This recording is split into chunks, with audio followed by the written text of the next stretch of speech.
City Kupang, Nusa Tenggara Timur, Indonesia continues to grow.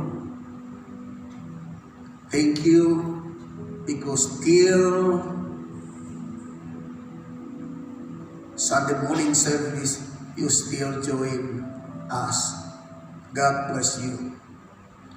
Bagi saudara-saudara kami yang mengikuti secara streaming dan online kebaktian kami pagi ini, yang ada di Amerika, yang ada di Eropa, yang ada di Afrika, yang ada di Timur Tengah, Australia, New Guinea, dan khusus saudara-saudara kami yang ada di seluruh Indonesia.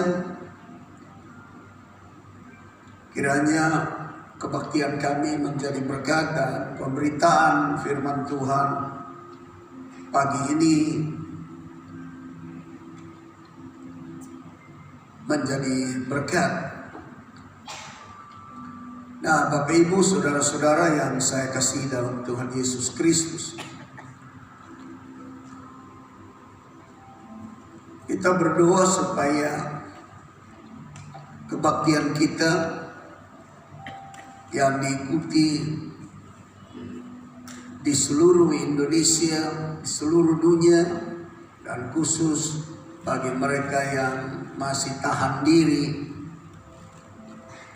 dan belum bisa datang ke kebaktian di tempat ini, kiranya mereka juga diberkati. Nah, pagi ini saya akan menyampaikan sebuah pokok pikiran, satu subtema dari tema besar kita, Now Declare Your Changes in 2022. Jadi tema besar kita adalah sekarang tuturkan dengan jelas, buktikan dengan jelas lewat kesaksian kita mengenai perubahan kita.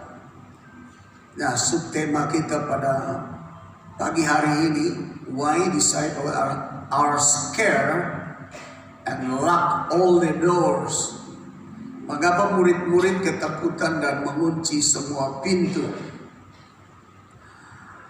Saya baca apa yang ada di dalam Yohanes 20 ayat 19. Ketika hari sudah malam pada hari pertama minggu itu, berkumpullah murid-murid Yesus di suatu tempat dengan pintu-pintu yang terkunci, karena mereka takut kepada orang-orang Yahudi. Pada waktu itu datanglah Yesus dan berdiri di tengah-tengah mereka dan berkata, damai sejahtera bagi kamu. Dari ayat ini kita menemukan why disciples are scared and lock the door, all the doors.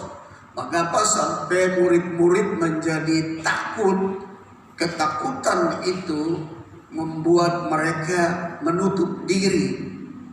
Ketakutan itu membuat mereka mengunci semua pintu-pintu rumah.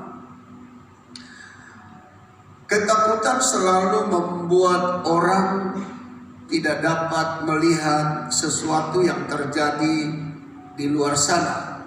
Dia mengurung diri, dia menutup diri, sampai yang dari luar, informasi dari luar pun tidak bisa masuk.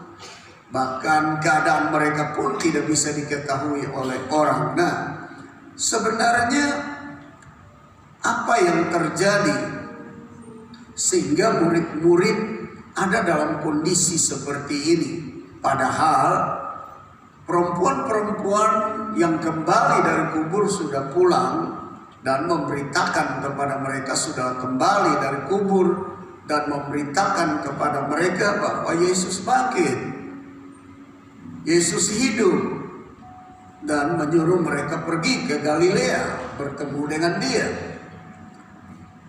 Berita ini sebenarnya menyegarkan pikiran mereka. Berita ini sebenarnya memberi pengharapan kepada mereka.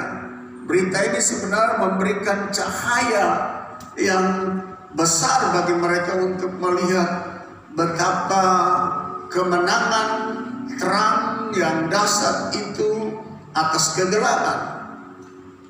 Tapi justru Mereka menyambut apa yang disampaikan perempuan-perempuan itu dengan skeptis atau ragu-ragu dan tidak percaya.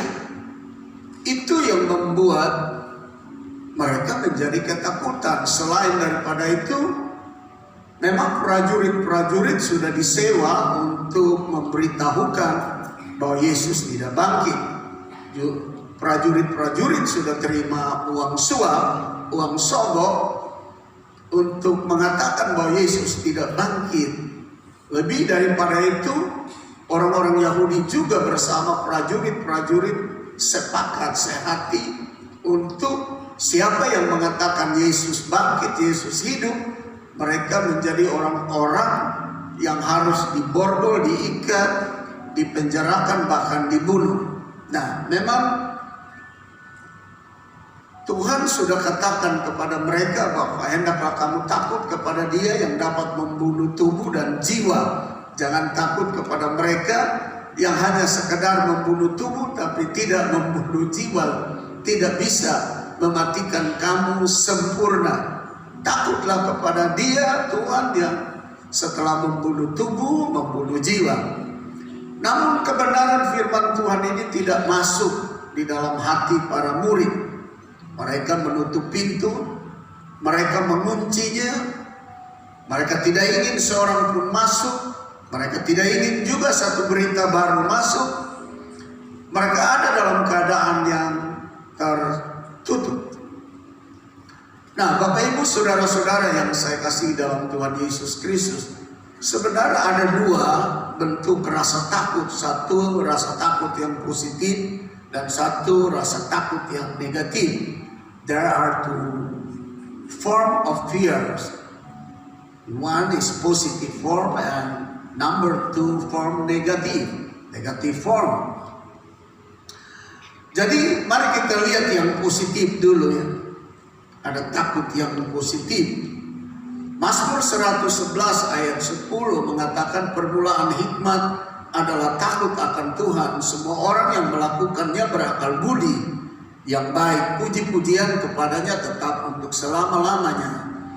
Jadi takut yang positif ini artinya hormat Tuhan, artinya mengasihi Tuhan, artinya tunduk kepada Tuhan dalam pengertian mengikuti regulasinya dan peraturannya. Dan itu yang menimbulkan hikmat, itu yang menimbulkan pengetahuan yang baik, itu yang menimbulkan puji-pujian kepadanya. Dan yang kedua dalam Amsal pasal 1 ayat 7, pasal 14 ayat 26 dan 27 dan pasal 19 ayat 23 saya baca, takut akan Tuhan adalah permulaan pengetahuan.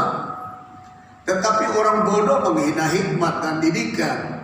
Dalam takut akan Tuhan ada ketentraman yang besar. Bahkan ada perlindungan bagi anak-anaknya. Takut akan Tuhan adalah sumber kehidupan sehingga orang terhindar dari jerat maut. Takut akan Allah mendatangkan hidup. Maka orang bermalam dengan puas tanpa ditimpa malapetaka.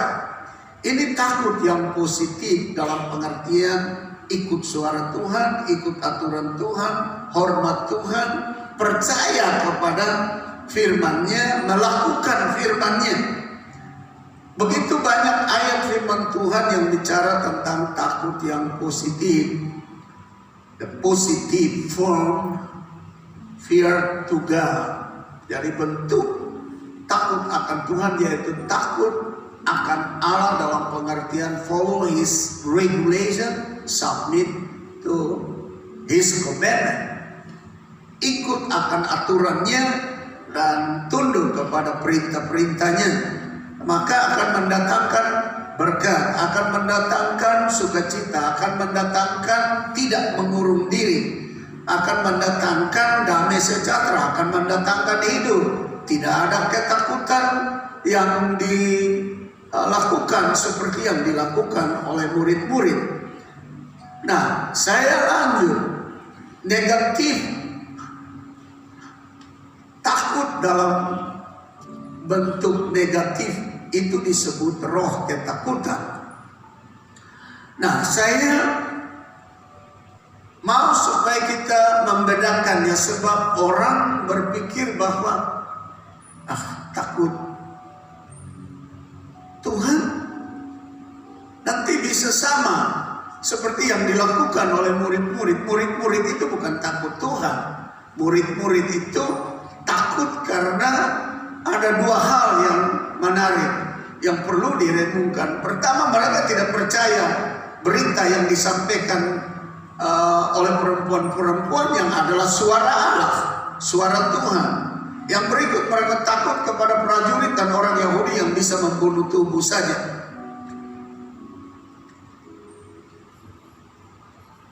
Ini yang disebut dengan ketakutan. Nah, mengapa ketakutan dan harus mengunci semua pintu?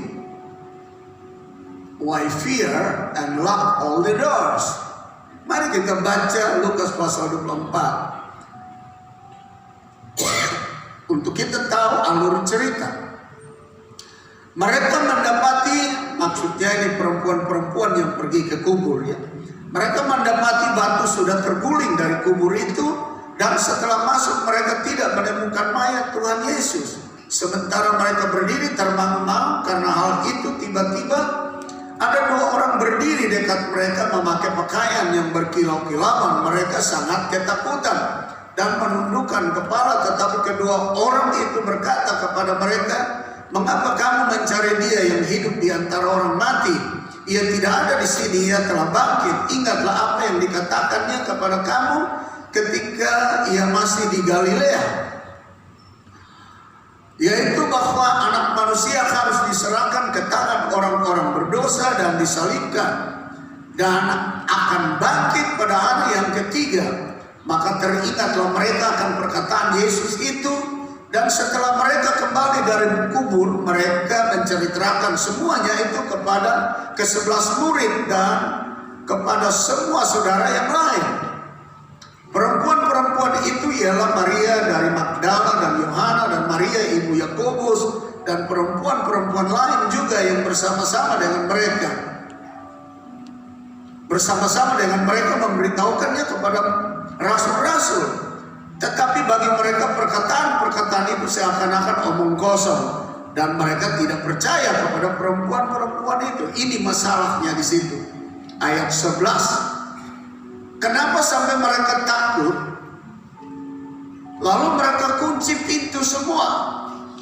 Karena firman Tuhan yang disampaikan oleh perempuan-perempuan itu mereka menganggap itu omong kosong, dan mereka tidak menerimanya. Nah, akibat daripada tidak menyambut firman Tuhan, karena mereka barangkali pikir, ini perempuan-perempuan suka banyak bicara, ini omong betul atau tidak. Tetapi yang disampaikan perempuan-perempuan ini adalah sesuatu yang benar. Mereka baru pulang dari kubur, malaikat sudah omong sama mereka bahwa Yesus sudah bangkit. Bahkan dalam bagian Injil Matius di sana mengatakan bahwa Yesus jumpa dengan perempuan-perempuan. Terlebih di antara perempuan ini ada yang baru dilepaskan dari 7 setan oleh Yesus. Mungkin itu juga yang membuat mereka kurang percaya. Tapi yang disampaikan ini firman Allah. Yang disampaikan ini perkataan surgawi. Yang disampaikan ini Injil, berita damai sejahtera. Ia sudah bangkit, Ia hidup, Dia tidak ada di sini. Kenapa kamu cari yang hidup di antara orang mati? Pemberitaan ini seperti sesuatu yang tidak betul. Mereka nilai bahwa ini pemberitaan omong kosong, sehingga mereka tidak mempercayainya. Selama kita tidak mempercayai firman Tuhan, selama kita tidak berpegang kepada firman Tuhan, hidup ini akan terus dilanda dengan ketakutan.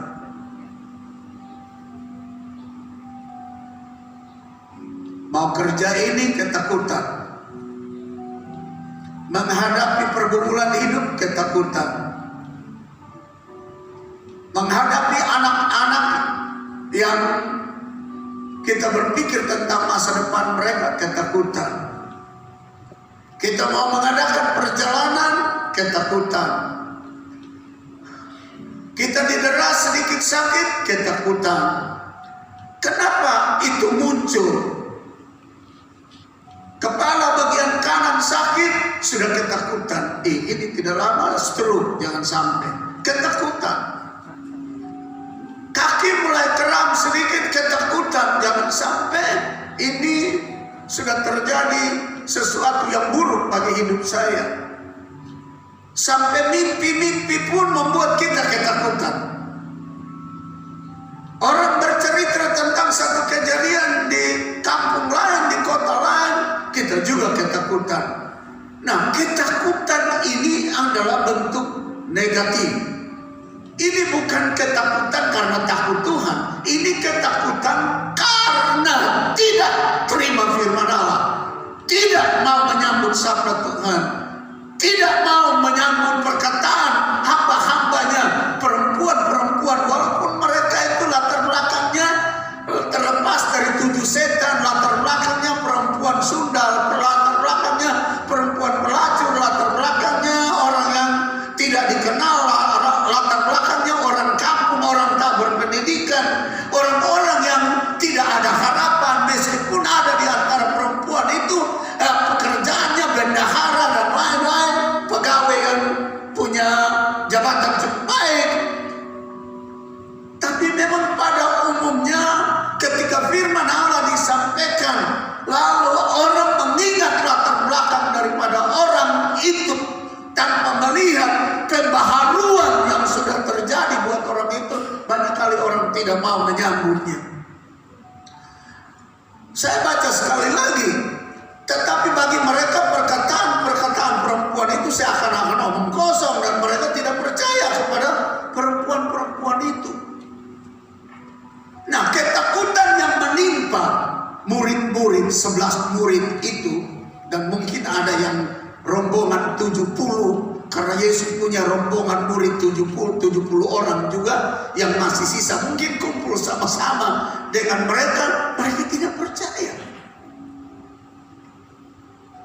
Selama, sekali lagi saya garis bawahi, selama kita tidak percaya firman Allah yang disampaikan oleh siapa saja,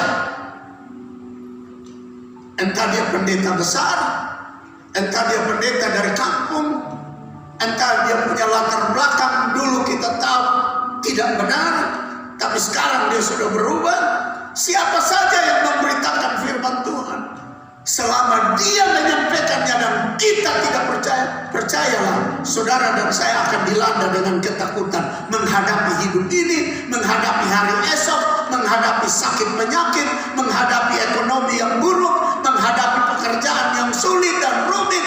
Ketakutan akan terus membuat kita berakhir di lubang kubur.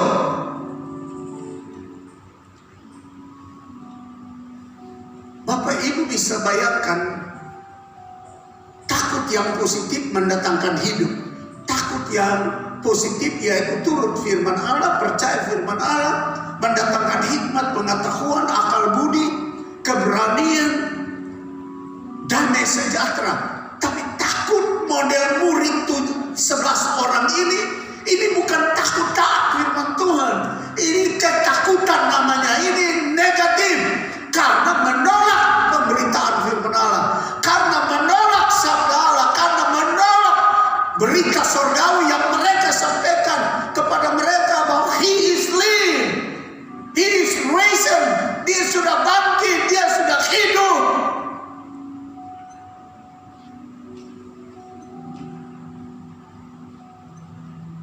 Ketakutan biasa diikuti dengan menutup diri. Sama seperti murid-murid, tutup semua pintu.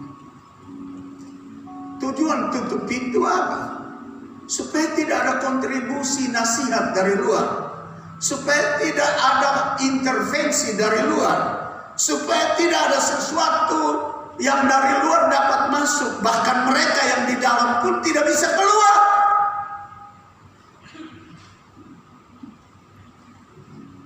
Ketika kita tutup diri, tutup pintu semua, lalu kita ada di dalam keadaan ketakutan, tidak ada intervensi nasihat tidak ada intervensi bimbingan, tidak ada intervensi pastoral counseling, kita akan mati dalam ketakutan.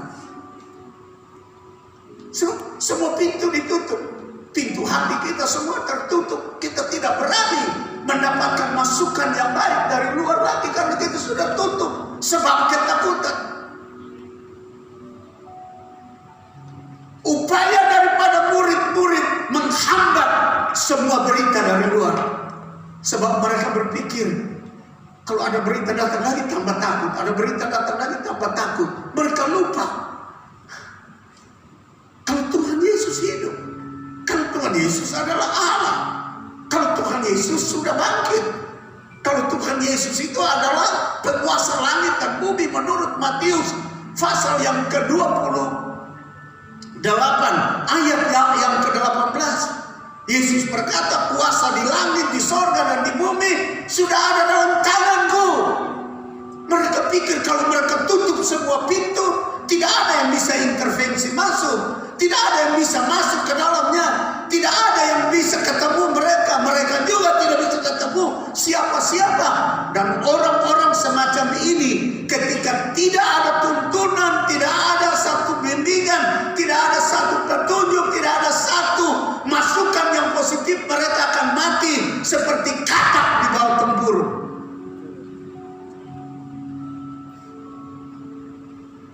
Pikiran mereka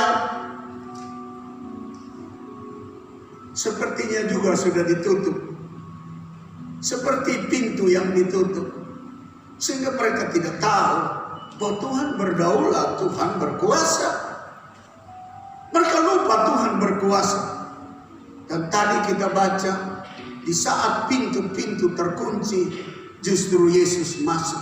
Di saat mereka tidak ingin sesuatu masuk di sana, di saat mereka tidak suka apapun bisa masuk, maka itu mereka kunci, mereka tutup. Manusia selalu berpikir di dalam ketakutan, dan mereka menutup semua kemungkinan. Mereka pikir dengan hukum manusia, dengan cara berpikir manusia. Mereka lupa berpikir bahwa Tuhan berdaulat, Tuhan berkuasa, Tuhan bisa melakukan sesuatu. Di saat semua mereka tutup, Yesus masuk dan berkata, jangan takut, damai sejahtera atasmu. Di sini kita melihat betapa besar Tuhan mengasihi manusia. Mereka dilanda ketakutan karena tidak percaya firman Allah. Akibat tidak percaya firman Allah, mereka tutup semua kemungkinan untuk bertemu dengan siapa-siapa, dan siapa-siapa bertemu dengan mereka. Sampai mereka lupa juga berpikir bahwa Tuhan bisa menerobos pintu-pintu tertutup. Mereka juga berpikir bahwa kalau tutup pintu begitu, Tuhan juga tidak bisa masuk.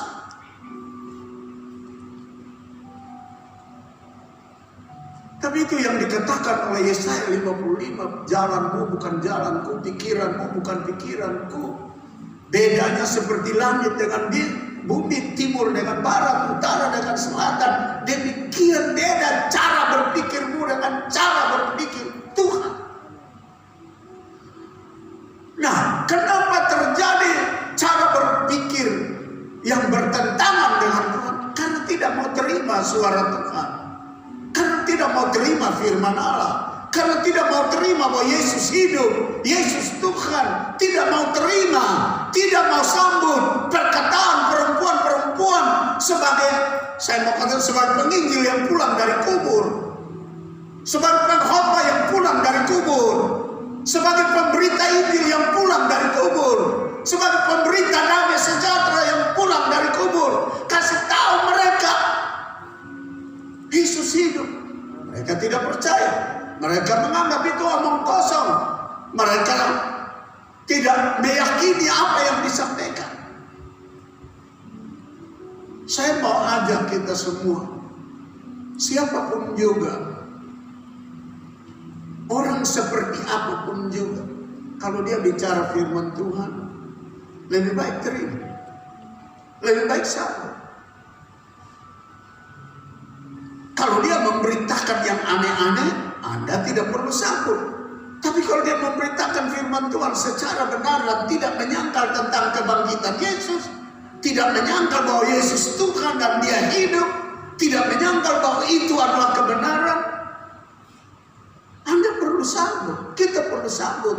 Sebab kalau tidak, akan muncul apa yang disebut bukan takut Tuhan, tapi ketakutan.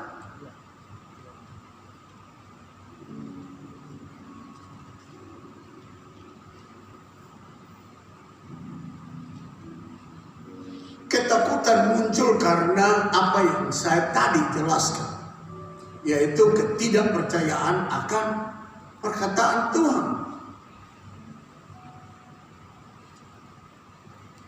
Ini satu contoh Kejadian pasal 3.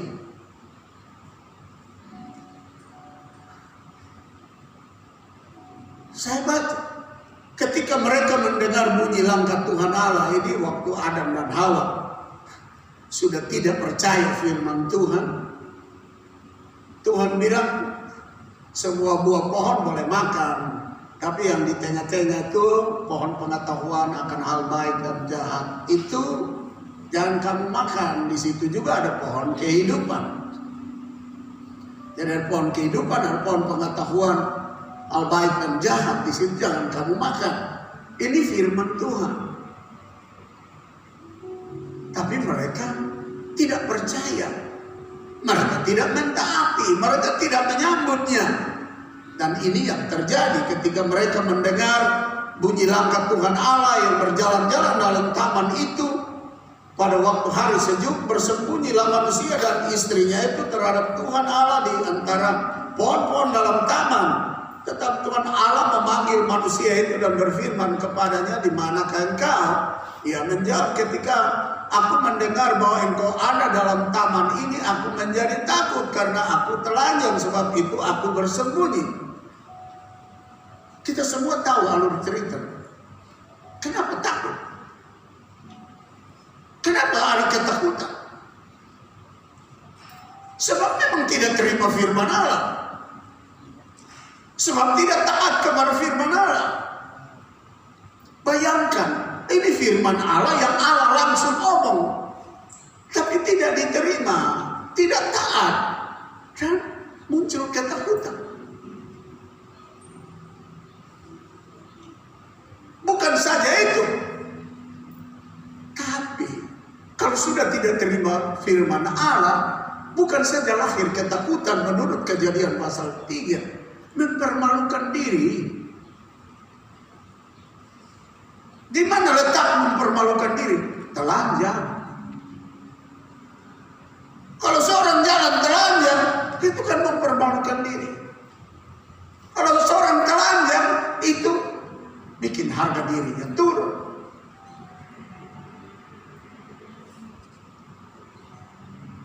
Jadi mari kami lihat betapa pentingnya menyambut firman Allah. Tidak heran gereja kita membuat program yang menarik. Tiap hari harus baca firman Tuhan 2 lembar. 1 lembar perjanjian baru, lama, dan 1 lembar perjanjian baru. Sudah dihitung bahwa kalau lakukan itu 1 tahun selesai baca Alkitab. Sehingga kalau pendeta Anda khotbah salah, Anda bisa kasih lurus. Kalau pendeta saudara lupa ayat, saudara bisa ingat ayatnya. Kalau pendeta saudara berkhotbah, lalu dia tidak ingat di mana letak ayat itu, Anda ingat ayat itu. Supaya mengapa? Kita terima firman Allah.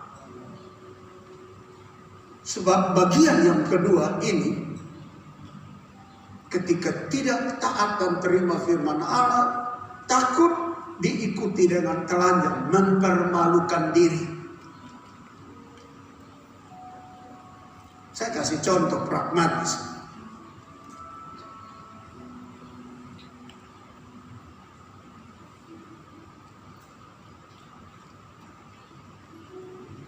Anda lihat kenapa ada perempuan yang menjual dirinya menjadi pelacur.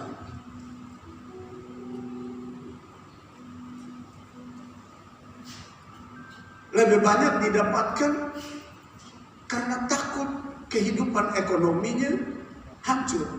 Sehingga dia jual diri untuk dapat duit. Kenapa dia jual diri? Karena dia tidak terima firman Tuhan. Karena banyak di antara pelacur orang Kristen.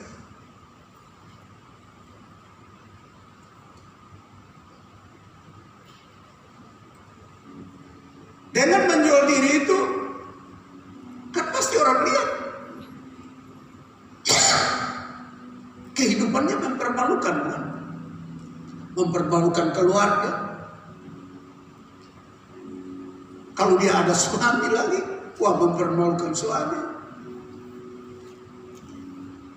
Kalau dia anggota gereja lagi, mempermalukan gereja.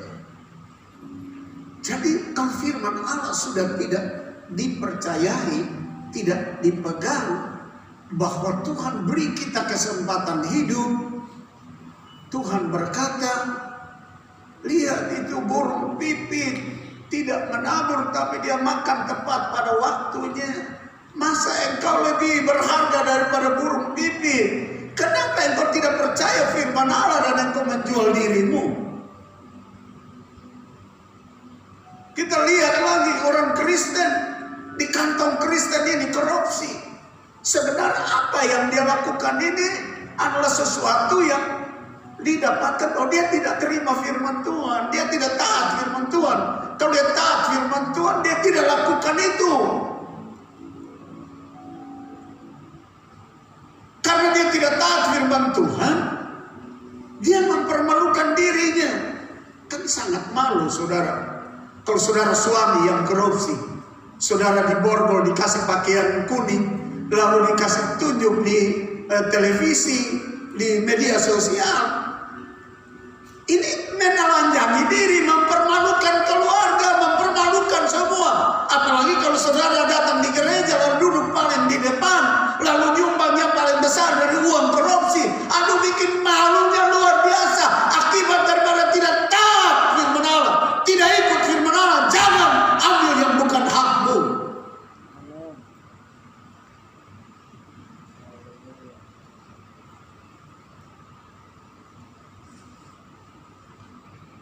Saudara masih ingat salah satu ex-menteri orang Kristen? Korupsi, kan? Karena istri malu, anak-anak malu, istri minta cerai.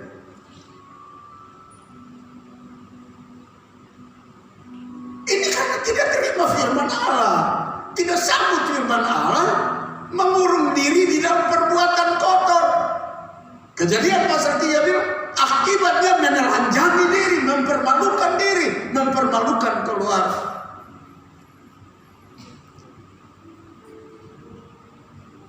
Pemberitaan pagi ini, penekanannya, when anybody speak gospel to you, although he come from village, or maybe he cannot have scholar in theological school, you must receive word where he speak to you, scripture where he sent to you. Tidak mau tahu dia dari kampung kah, tidak punya pendidikan yang pandai dalam teologi ya, tapi dia memberitakan firman Allah, sambut itu. Sebab bukan persoalan orangnya, tapi persoalan firman. Bukan persoalan siapa yang ngomong, tapi perkataan Allah yang disampaikan. Ada amin? Berikan senyuman bagi kita.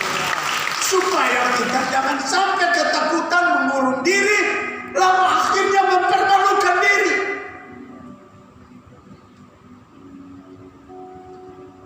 Saya waktu membaca murid-murid kurung diri karena ketakutan, lalu Yesus hadir, saya berpikir ya, Tuhan Yesus bikin murid baru saja lah. Kalau ini model begini, ini 3,5 tahun ikut sama engkau, tapi mereka tidak bisa percaya firman-Mu. Engkau bicara bahwa engkau mati tapi hari ketiga bangkit, sampai diteguhkan dengan pemberitaan malaikat, pemberitaan perempuan-perempuan, toh mereka tidak percaya. Aduh Tuhan, kan manusia banyak, kenapa mesti pergi cari ini 11 orang, lalu teman-teman yang lain barangkali kumpul, kan masih ada orang lain, apalagi latar belakang mereka itu kan dari Galilea, negeri yang dinaungi kekelaman, lembah bayang-bayang kematian, negeri yang penuh penyembahan berhala, yang hidup dari latar belakang yang kelam. Maka itu Nathanael bilang sama Filipus, dia bilang, mana mungkin ada sesuatu yang baik keluar dari sana. Cari orang lain yang lebih baik. Tapi justru Tuhan Yesus datang. Di tengah pintu terkunci ketakutan itu, Yesus bilang, jangan takut, damai sejahtera turun atas. Berikan dulu sanjungan. Tidak menemukan Allah yang kita percaya di dalam Kristus Yesus begitu mengasihi orang berdosa, tapi tidak mengasihi dosa.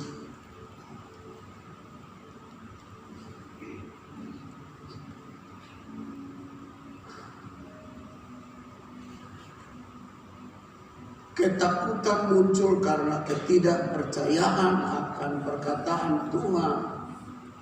Dan kalimat dalam Kejadian pasal 3 ayat yang ke-10 menimbulkan ketakutan yang melahirkan mempermalukan diri karena telanjang. Fears appears because of not belief in the word of God, and born in their life scare and fear and naked, melahirkan ketakutan dan ketelanjangan. Kita mesti menyambut kebenaran firman Tuhan dengan penuh percaya, supaya lahir bukan ketakutan, tapi takut, tunduk, taat kepada firman Tuhan karena menyambutnya. Yang kedua, ketakutan muncul karena tidak mengasihi Tuhan. Dengan benar, fear appears because of not loving God right.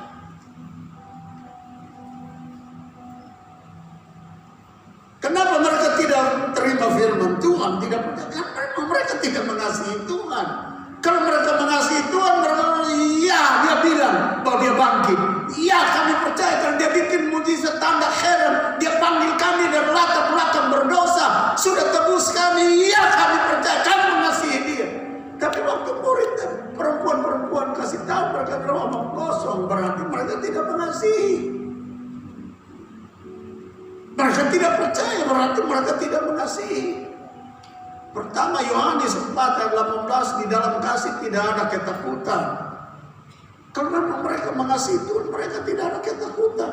Tapi mereka tidak mengasihi Tuhan, itu dibuktikan dari tidak terima firman-Nya, tidak menerima berita damai sejahtera, tidak menerima suara perempuan yang memberitakan Injil. Kasih yang sempurna melenyapkan ketakutan. Mereka tidak punya kasih kepada Tuhan.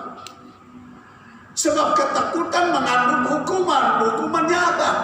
Kurung diri, kunci pintu, tidak ingin ketemu siapa-siapa, tidak juga ingin keluar, tunggu mati di situ. Ini hukuman. Dan barang siapa ada dalam takut semacam itu, ia tidak sempurna di dalam kasih. Jadi, fear appears because of not loving of God. Munculnya ketakutan itu sebab kasih akan Tuhan tidak sempurna. Ya, kalau mau cari kasih yang sempurna dari kita, tentu sulit juga ya. Tapi kalau Tuhan bilang mengasihi dia, dalam keadaan ketidaksempurnaan kita, Tuhan nilai sebagai kasih yang sempurna.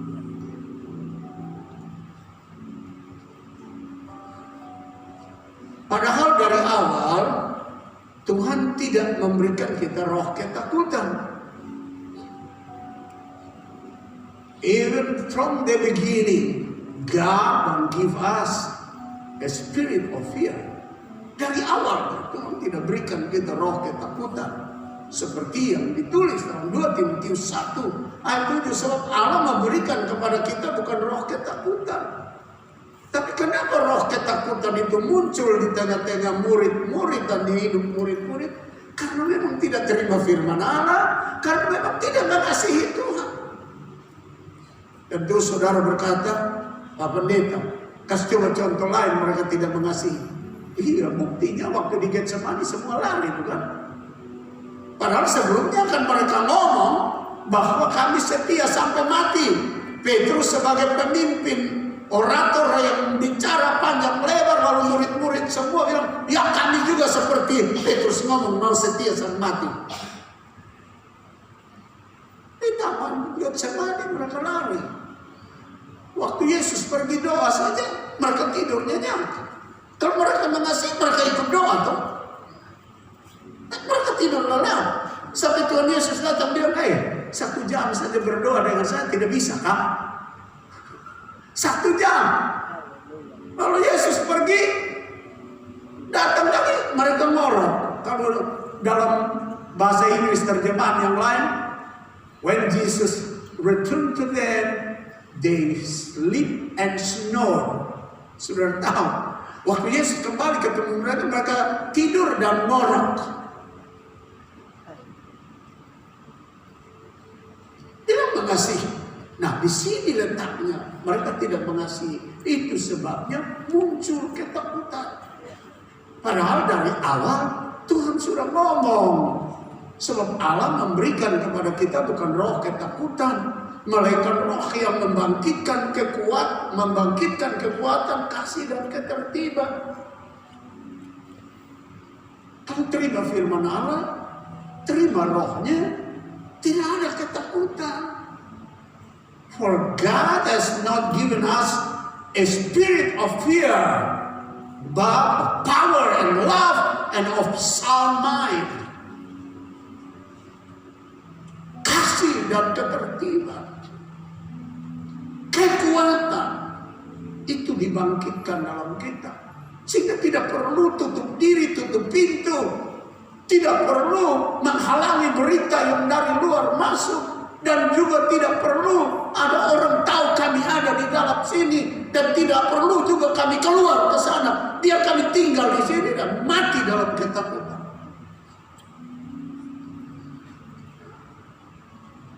Bapak Ibu saudara-saudara yang saya kasih dalam Tuhan Yesus Kristus, 700 tahun sebelum Kristus, Yesaya sudah menubuatkan, Tuhan sudah bicara lewat Yesaya. Dalam Yesaya 41 ayat 10, janganlah takut sebab aku menyertai engkau. Jangan bimbang sebab aku ini Allahmu, aku akan meneguhkan, bahkan akan menolong engkau, aku akan memegang engkau dengan tangan kananku yang membawa kemenangan. Selama Yesus dengan murid-murid, Tuhan Yesus sudah singgung ayat-ayat ini, perkataan-perkataan ini, sebab Yesus mengajar mereka dengan kitab para nabi. Tapi rasanya Yesus memberi perumpamaan tentang penabur. Mereka itu seperti tanah berduri, tanah berbatu, tanah pinggir jalan, benih jatuh di pinggir jalan, dimakan burung, dipijak-pijak orang, jatuh di semak belukar, dihimpit oleh semak belukar, lalu jatuh di tanah berbatu-batu, tumbuh tapi batu-batu itu di tempat batu tidak ada tanah, matahari datang kering. Nah, ini model itu.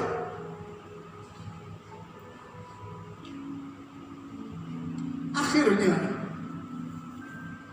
kehidupan ini tidak mendatangkan berkat. Kehidupan ini tidak mendatangkan faedah.